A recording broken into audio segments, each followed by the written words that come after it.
The visitor at 3:17 a.m. Every night for 41 consecutive days, someone knocked on the front door of the Harper residence. Not at midnight, not at dawn. Exactly 3:17 a.m. 3 knocks. Always 3. The family never saw who it was. The security cameras never captured anyone approaching the house. Yet the knocking was clearly recorded. Then, on the 42nd night, the visitor finally appeared on camera. What investigators saw would raise more questions than answers. This is the mystery of the visitor at 3:17 a.m. Most strange events happen once. A noise in the night, an unexplained shadow, a brief moment that can be dismissed.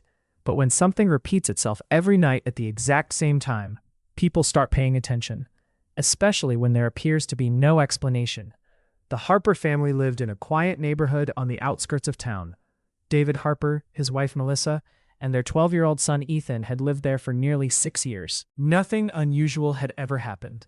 Then, on the night of October 3rd, David was awakened by a sound. 3 knocks, slow, heavy, coming from the front door. He checked the clock. 3:17 a.m. Assuming someone needed help, he looked through the peephole. No one was there. He opened the door. The street was empty. No cars, no pedestrians, nothing. The next night, it happened again. 3 knocks. 3:17 a.m.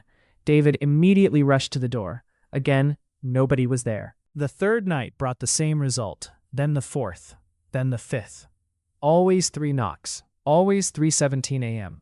Always an empty porch. Eventually, the family installed a doorbell camera. They expected the mystery to end. Instead, it became stranger. The first night the camera was active, the knocks were captured perfectly. 3 loud impacts against the front door. The audio was unmistakable. Yet the video showed nothing. No person, no movement, no shadow, no sign anyone had approached. The door seemed to shake from the force of the knocks, but the porch remained empty. The footage quickly spread among neighbors. No one could explain it. As word spread, several longtime residents came forward with similar stories. An elderly neighbor recalled hearing unexplained knocking decades earlier.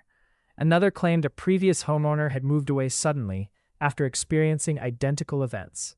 Most dismissed the stories as local folklore, until a retired police officer mentioned something unusual. The Harper home wasn't the first address connected to the mystery. 3 previous families had reported unexplained knocks at exactly 3:17 a.m. All had lived in the same house. Curious about the home's history, David searched local archives.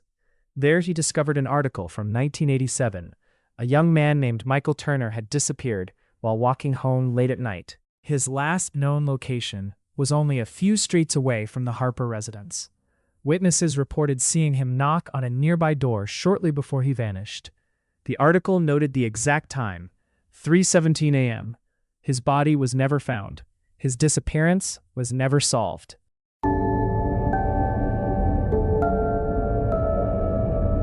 For 6 weeks, the knocks continued, every night, without fail. Then came November 13th, the 42nd night. At exactly 3:17 a.m., the familiar knocks sounded. 3 impacts.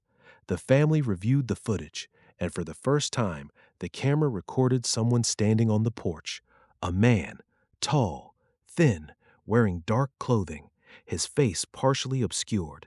The footage lasted only 2 seconds before the image distorted into static. Then the figure disappeared. The footage was examined by multiple experts. Enhancement software improved the image slightly, just enough to reveal one unsettling detail. The man's clothing appeared outdated. Several analysts described it as resembling fashion from the late 1980s. Around the same period, Michael Turner had disappeared. Police could not identify the figure. No missing persons records matched. No neighbors recognized him. The mystery deepened. While reviewing the recording, an audio technician noticed something hidden beneath the knocking. A faint voice, almost impossible to hear. After enhancement, a short phrase emerged. The voice appeared to say, "Please let me in." The statement lasted less than a second, yet everyone who heard it agreed on one thing. The voice sounded frightened, not threatening, terrified. The following evening, David made a decision. Instead of waiting inside, he sat in the living room facing the front door.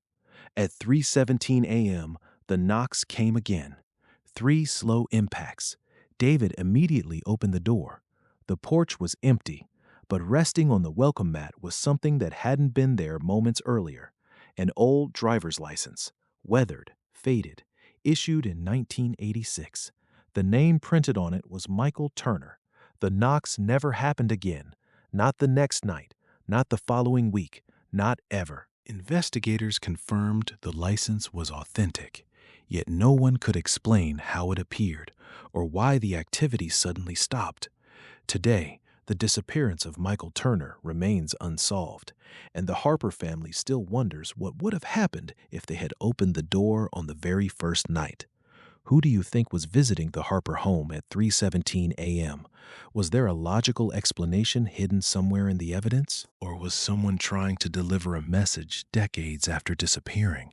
Let me know your theory in the comments, and subscribe for the next unsolved case.